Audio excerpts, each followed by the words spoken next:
राम राम जी सभी भाई बहनों को। मैं हूं बाबा रामदास और आप देख रहे हैं बाबा की खरी खोटी। हम लोग की आज महाराष्ट्र यात्रा का 5वां दिन है। अब तक लगभग हम 1800 किलोमीटर गाड़ी चला चुके हैं। नन्हे पहलवान, कल रात हम लोग सब नासिक जिले में थे और अब हम लोग पुणे की तरफ जा रहे हैं और अभी हमने अहमदनगर जिले में प्रवेश किया है। हाँ भाई नन्हे पहलवान जी, सभी को राम राम जी। एक तो मेरे को ये समझ नहीं आ रहा जी, यार अहमदनगर नाम रखा किसने है? एक भी अहमद दिखा तो है नहीं। पिछले 15-20 किलोमीटर से हम अहमदनगर मतलब अहमदों का नगर है उसमें घुसे हुए हैं। कोई गोल टोपी नहीं, कोई लंबी दाढ़ी नहीं, कोई छोटा पजामा लंबा कुर्ता नहीं। पता नहीं है नाम रखने वालों ने क्या नाम रखा है। अरे भैया हिंदू नगर रखो ना, चारों तरफ हिंदू दिख रहे हैं। नहीं वो उसकी शुरुआत हो चुकी है। जैसे संभाजी नगर आ गया, धाराशिव जिला आ गया ना, उस्मानाबाद का नाम धाराशिव हुआ ना, तो चलो अहमदनगर का भी नाम बदल जाएगा। पर एक चीज नन्हे मैं देख रहा हूँ, हम लगभग 500 किलोमीटर हम महाराष्ट्र के अंदर ट्रेवल कर चुके हैं। हाँ जी। हमें चारों तरफ हिंदू कंसोलिडेशन दिखाई दिया। एक मुस्लिम बस्ती थी मालेगांव, उसके अलावा कहीं हमको मुस्लिम कंसंट्रेशन या अच्छा पूरे रास्ते में 2 बड़े होर्डिंग दिखाई दिए।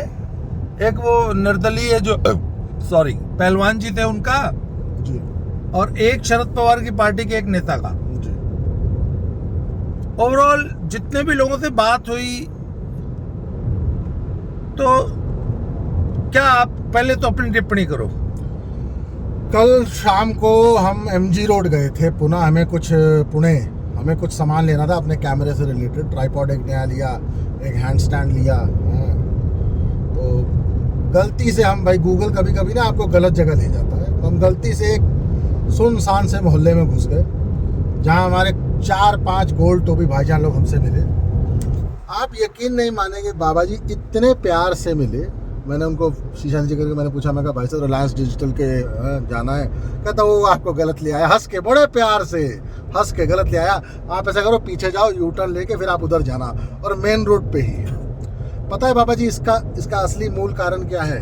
वो जो इनको एक चीज समझाई गई है कि जब तक आप सत्ता में नहीं है, जहां आप बहुसंख्यक नहीं है, जहां आप ताकतवर नहीं है, वहाँ बहुसंख्यक समाज से ऐसे घुल मिल के रहो कि उनको कभी ये महसूस ही ना हो कि ये जो हमारे बगल में अब्दुल और अहमद रह रहा है, कल को यही हमारी गर्दन चिपा कर देगा।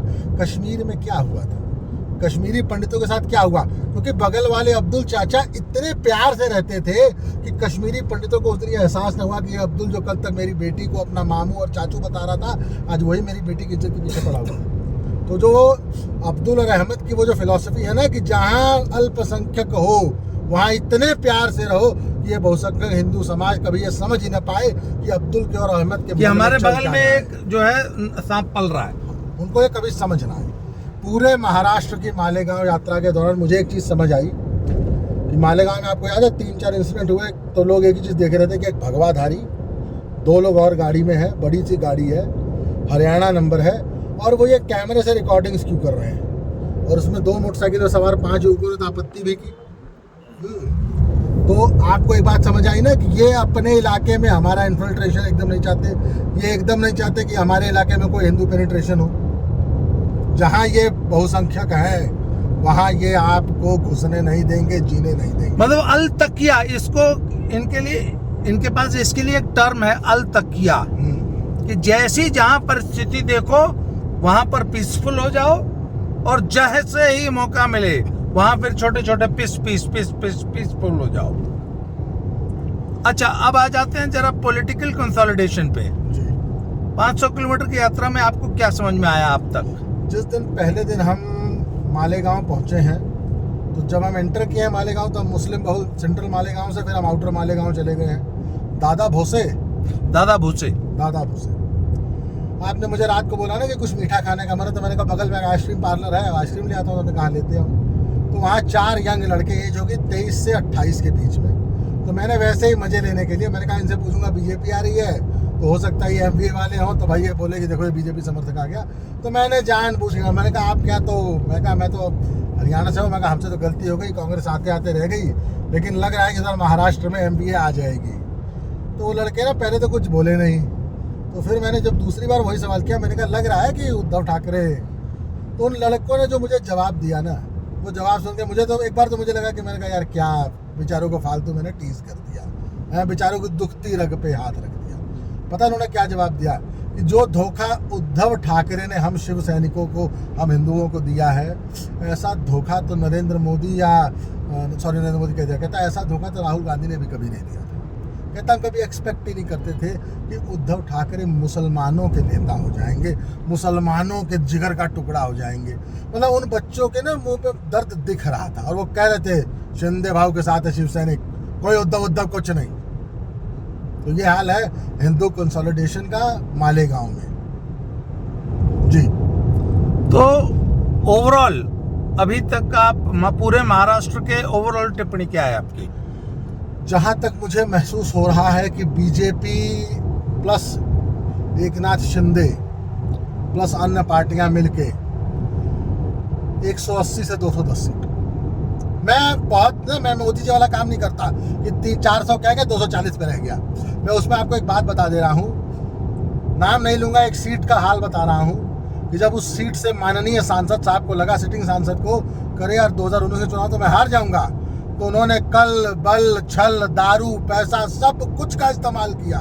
मतलब दो ऐसे माफियाओं का मिलन करा दिया जो उत्तरी और दक्षिणी ध्रुव थे। पता है क्यों? उन्होंने कहा कि हार गई ना तो हम उनके कटवाई हम, तो हम के घरे बुलडोजर चलवाए दे। तो मैं इसीलिए, वो जो मोदी जी ने एक ही गलती की 400 का नारा देके, तो वो उन जैसे लीडर्स को लगा जब मोदी जी ने कह दिया 400 तो 350, मैं 330 सीट सिर्फ बीजेपी पे शर्तें लगा के बैठा हुआ था लोगों से कि मिनिमम। वो छोड़िए, अब आप ये बताइए महाराष्ट्र में मैं ये मान रहा हूँ कि जी 180 से 210 सीट नहीं, मैं 170 पे भी खुश हूँ। हाँ, लेकिन जो माहौल दिखा, जो शिवसेना में जो शिंदे गुट की जो पावर दिख रही है, उससे तो मुझे लग रहा है कि 210 सीट पार नहीं। मुझे एक चीज बताइए, कहीं बीजेपी और शिवसेना का वोटर और कैडर ओवर कॉन्फिडेंस का शिकार तो नहीं है? 240 ने बहुत सबक सिखा दिया है, 240 ने सबक सिखा दिया है। नहीं, ओवर कॉन्फिडेंट नहीं है। हरियाणा की वजह से ओवर कॉन्फिडेंट नहीं है, बल्कि वोटर को एक चीज पता है कि अरे बाप रे बाप, ओवर कॉन्फिडेंट हुए थे तो 240 सीट रह गई थी। नहीं, पर हरियाणा के रिजल्ट ने कैडर के उत्साह में जबरदस्त कैडर फुल भाई मजे में है, 200% पावर के साथ एकदम लगा हुआ है। मतलब कोई गलती की गुंजाइश हरियाणा मुझे महाराष्ट्र में नहीं दिखी है। हाँ, लेकिन मुझे महाराष्ट्र के चुनाव में वो उत्साह भी नहीं दिखा जो यूपी, बिहार और हरियाणा या उधर दिखता है हमारे एरिया में। कोई पोस्टर बैनर नहीं, कोई प्रचार प्रदर्शन नहीं, एक भी बैनर पूरे हमें नासिक शहर में नहीं दिखा। नहीं, पर इस हाईवे पे अब तक एक नहीं दिखा। नहीं, 2 बड़े होर्डिंग दिखाई दिए महाराज जी। मतलब 100 किलोमीटर ट्रेवल करके हम आ गए, उसमें 2 दिख गए तो उसे कौन? हाँ, 100 किलोमीटर में 2 होर्डिंग दिखे थे। पहलवान जी का तो इसलिए देख लिया कि उसमें लिखा था ना माँ और पै, तो मैंने कहा देखिए माननीय पहलवान, मैं कहा पापा कोई पहलवान है। अच्छा। तो मैंने कहा मैं तो इधर जाएंगे, कोई पहलवान जी थे, उन्हीं के 2-3 पोस्टर दिखे हैं, बाकी एक पोस्टर आप बता रहे कि बाला साहब का लगा हुआ था कहीं, एक शायद। तो चलिए, हम लोग पूना पहुंच रहे हैं। तो पूना तो इस वक्त कुश्ती का सबसे बड़ा गढ़ है महाराष्ट्र का, तो वहाँ पे आपको कई अखाड़ों के भी दर्शन कराएंगे, कई पहलवानों से आपकी मुलाकात कराएंगे। तो फिलहाल इस वीडियो को अभी मतलब इस बातचीत को यहाँ ख़त्म करते हैं, और मैं आपको ज़रा लोकल सीनरी दिखाता हूँ और आपको महाराष्ट्र और भारत दर्शन कराता हूँ। मित्रों, ये हम लोग नासिक से पूना जाते हुए रास्ते में एक जगह रुके हैं लू ब्रेक के लिए। बहुत ही खूबसूरत व्यू है, ये देखिए। नीचे एक छोटी सी घाटी है, एक छोटी सी नेचुरल झील है ये, और ये देखिए पहाड़ियाँ हैं सुंदर सुंदर, बहुत ही खूबसूरत व्यू। हमारा भारत देश कितना सुंदर है, कितनी विविधता है। वो देखिए नीचे शानदार एग्रीकल्चर है, वो किसी ने फार्म हाउस बना रखा है, छोटा सा एक गांव है। ये एक नेचुरल झील है।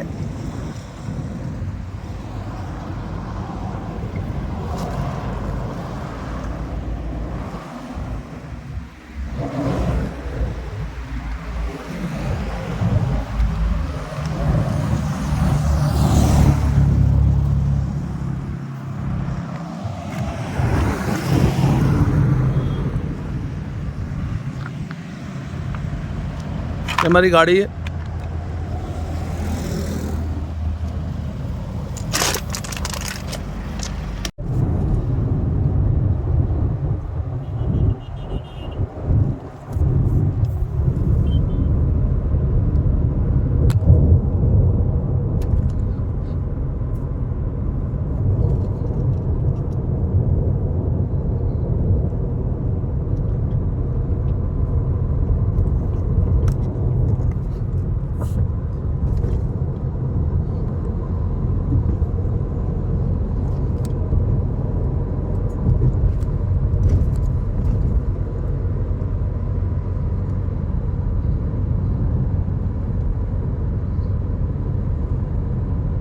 कहाँ घर है? इधर ही। ये कौन सी जगह है? आलेपाटा, नहीं डिस्ट्रिक्ट पुणे। पुणे डिस्ट्रिक्ट पुणे शुरू हो गया? पुणे। आप जहाँ पे ऐसे चढ़ के आए ना वहाँ से पुणे चालू हो गया। तो अमरूद क्या रेट है? अमरूद 100 रुपए, लेकिन मैं 80 लगा लेगा आपको। और चलो बढ़िया मीठा, पर मीठा कम होता है अमरूद। बढ़िया पका हुआ देना, कच्चा नहीं देना। हाँ टेस्ट कराओ थोड़ा सा, थोड़ा इस पे वो डालो नमक। नमक। हाँ नमक मिर्ची ये बहुत अच्छा कॉम्बिनेशन रहता है। अच्छा तो एक काम करो, बढ़िया सा पका हुआ अमरूद आधा किलो निकालो। सही है, अमरूद बहुत टेस्टी है। दिखाइए जरा। आधा किलो। सुधीर भाई किसका सरकार बनेगा? अभी वो तो इधर तो खाली शिवसेना ही चालू है। कौन सा शिवसेना? शिवसेना, उद्धव ठाकरे शिवसेना चालू है यहाँ से। अच्छा यहाँ से उद्धव ठाकरे चालू है? चालू है यहाँ से। यहाँ तो उसका है हवा चालू है अभी तक तो। अच्छा पुणे में पुणे। शिंदे नहीं? शिंदे अभी जैसा लीड लगेगा उसका कितना लीड लगता है, कितना लगता है अच्छा इधर। तो यहाँ पे उद्धव ठाकरे का जोर है। उद्धव ठाकरे के यहाँ पे जो उम्मीदवार है ना वो एकदम तगड़ा उम्मीदवार है। मतलब जो लोगों की सेवा जो है ना एकदम तगड़ी करता अच्छा उम्मीदवार अच्छा है। है। उम्मीदवार अच्छा है। इधर मुस्लिम पॉपुलेशन कितना है? ज्यादा नहीं, खाली 10%। 10% मुस्लिम है। यस, हमारे यहाँ तो 10%। जुन्नर तालुका तो में अभी उद्धव के सामने शिंदे खड़ा है या बीजेपी है? यहाँ पे सब टिकट है, चारों टिकट है यहाँ पे। नहीं पर या तो शिवसेना शिंदे भाव लड़ेगा चाहे बीजेपी लड़ेगा, किसको मिला टिकट इधर? यहाँ पे टिकट कम से कम 3 आदमी को मिला है। सबका एक उम्मीदवार सबका खड़ा है यहाँ पे। जहाँ से जो ये कौन सा विधानसभा सीट कौन सा है? शिरूर विधानसभा, यहाँ शिरूर विधानसभा। शिरूर आके यहाँ पे अभी पवार का यो आया है, अमोल कोल्ले। नहीं, अगर उद्धव भाव खड़ा है तो पवार का आदमी तो लड़ेगा नहीं ना? नहीं लड़ेगा ना वो भी। क्यों, महाविकास आघाड़ी में कोई एक ही तो लड़ेगा। महाविकास आघाड़ी में एक ही लड़ेगा, लेकिन महाविकास आघाड़ी को छोड़ के जो दूसरा होगा वो शिवसेना का होगा। उद्धव ठाकरे, अच्छा उद्धव जी साहब का होगा। चलिए ये थोड़ा सा कंफ्यूजिंग बात है, इसको क्लियर करूंगा मैं। लाइए अमरूद खिलाइए। काट के दो।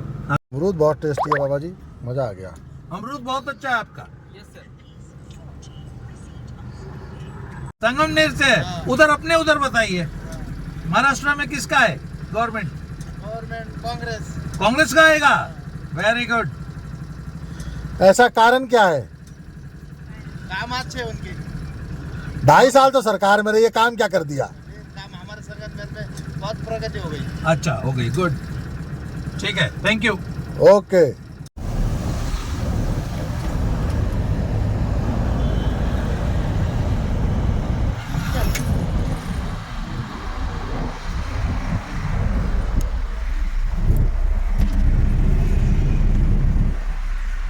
महाराज जी, जैसा कि आपको पता है, यूपी बिहार वालों को एक बहुत बड़ी गलतफहमी है कि हमारे यहाँ भोजन बहुत सस्ता है, खाना बहुत सस्ता है।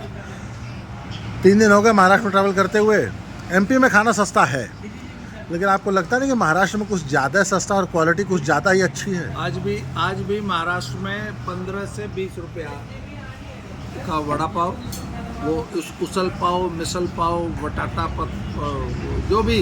एक तो ना मुझे लगता है कि महाराष्ट्र को के लिए पाव जो है वो तो राष्ट्रीय भोजन है। भगवान ना करे कभी पाव बनाने वाले हड़ताल कर दे तो महाराष्ट्र तो के लिए तो फूड क्राइसिस, फूड राइट हो जाएगा। मुझे लगता है कि मराठी जो है सुबह शाम उठते बैठते खाते पीते सोते जागते जो है वो पाव ही खाता है। But the food is good और द पीपल आर फ्रेंडली। नहीं, हाँ। हम नासिक से पुणे पहुंचने वाले हैं, करीब 200 किलोमीटर का सफ़र तय कराए। हर ढाबे, हर दुकान पे एक ही चीज़, वड़ा पाव, मिसल पाव। मतलब है मुझे ये। लगता है मिसल एंड उसल, ये महाराष्ट्र को अगर डिफाइन करना हो, ये मिसल पाव, उस वड़ा पाव। संजय भाई, उस वो जो चटनी थी, वो जो ग्रेवी थी, उसे क्या कहते हैं? रसा। हाँ, अच्छा, वो रसा तो इतना शानदार था कि मैं बता नहीं सकता।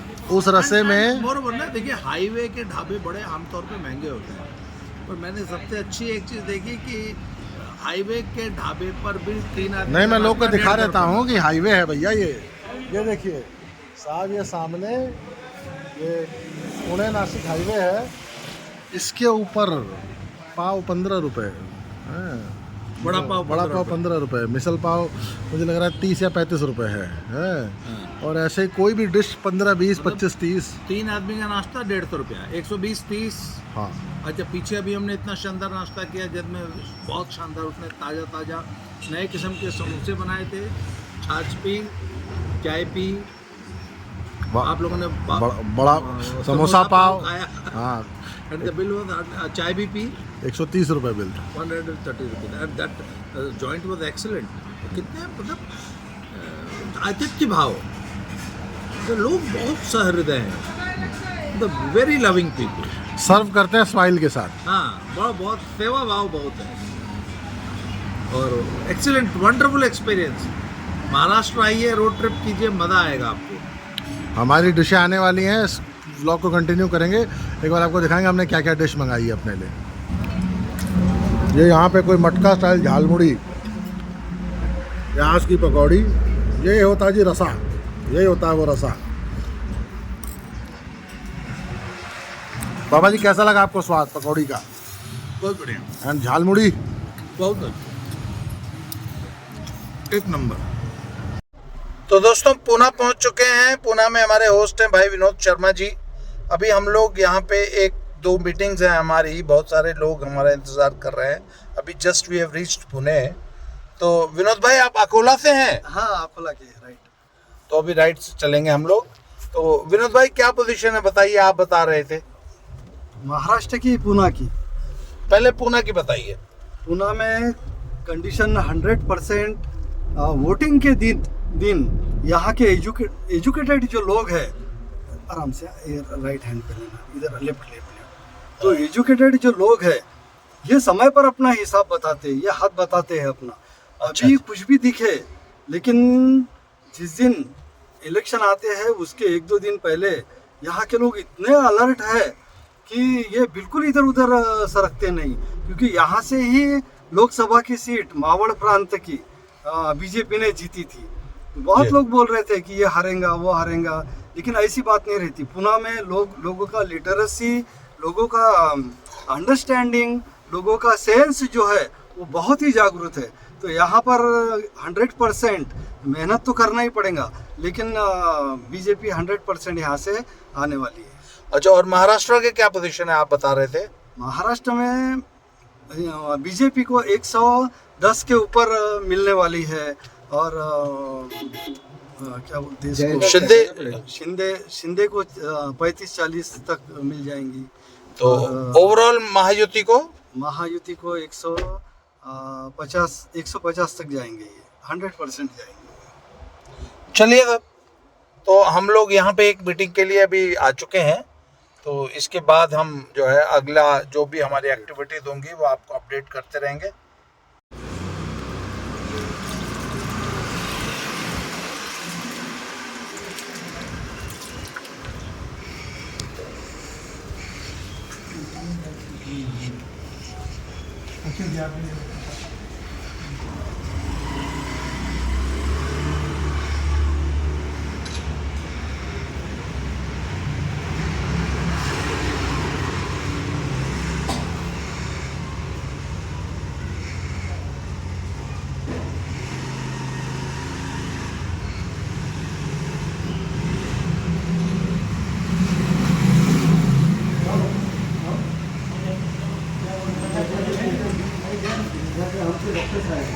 सर्व सिनियर आमचे RSS स्वस्ति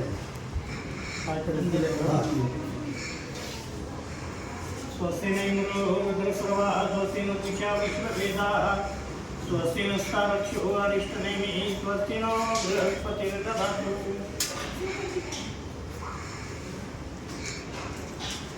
ॐ भद्रं कर्णेभिः शृणुयात् अपि देवा भद्रं पक्षमाक्षदेव्यत्रा स्थिररक्षेयुः।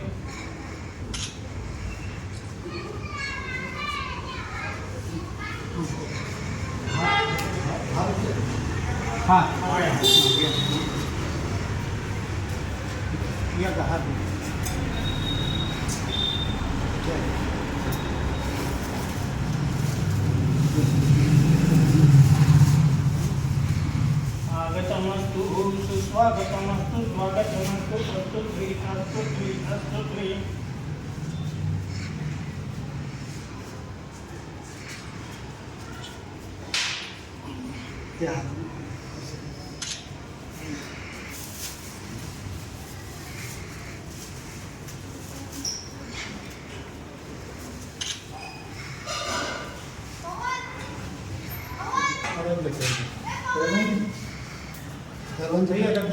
अरे बस ले रहे जी।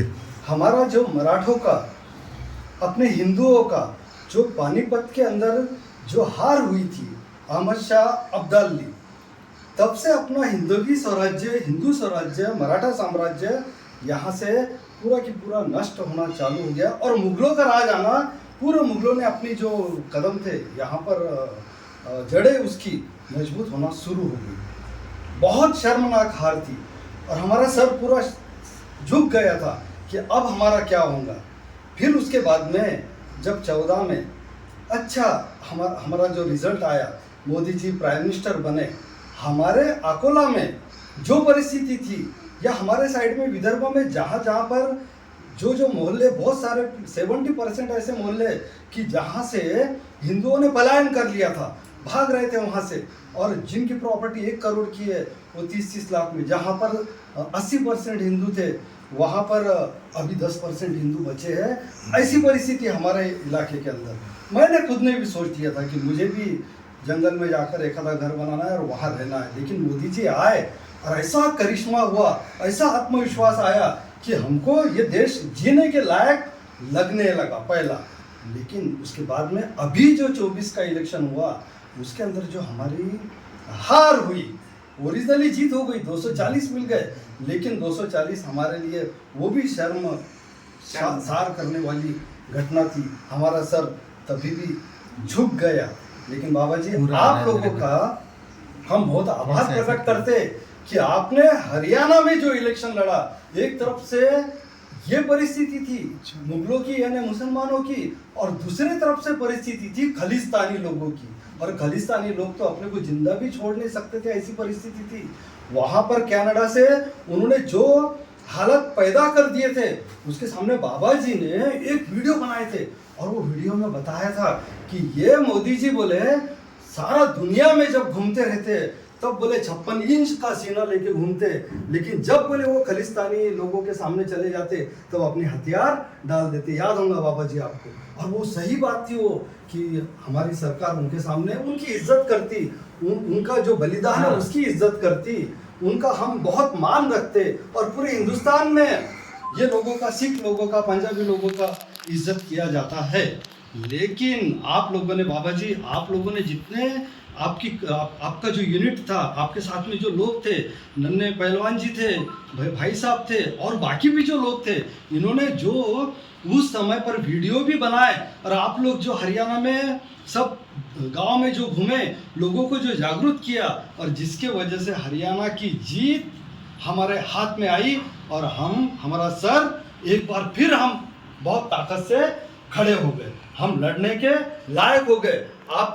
आप लोगों ने हरियाणा के अंदर जो हमारा आत्मविश्वास जागरूक रखा, उसके अंदर आपका भी बहुत बड़ा पार्ट एंड पार्सल हिस्सा है आपका। ये इसके लिए मैं आपका बहुत बहुत आभारी हूँ। और मैं आपका पुणे में बहुत दिल से, एक बात है ये बात नहीं है कि अभी हमारी मुलाकात हुई है। हमारा जन्मों जन्मों से हम कहाँ पर कैसे कैसे रूप में कहाँ से मिलते गए।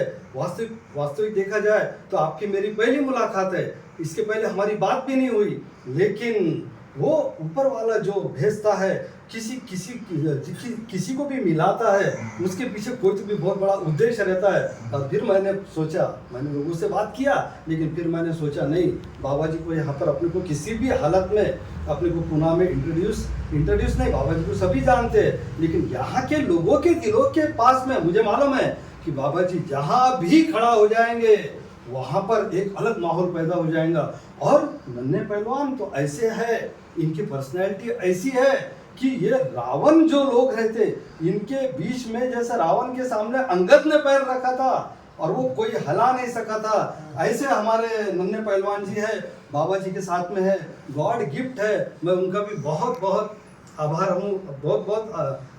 प्रकट करता हूँ, और भाई साहब का भी बहुत आभार प्रकट करता हूँ। मेरे 2 शब्द समाप्त करता हूँ। Thank you.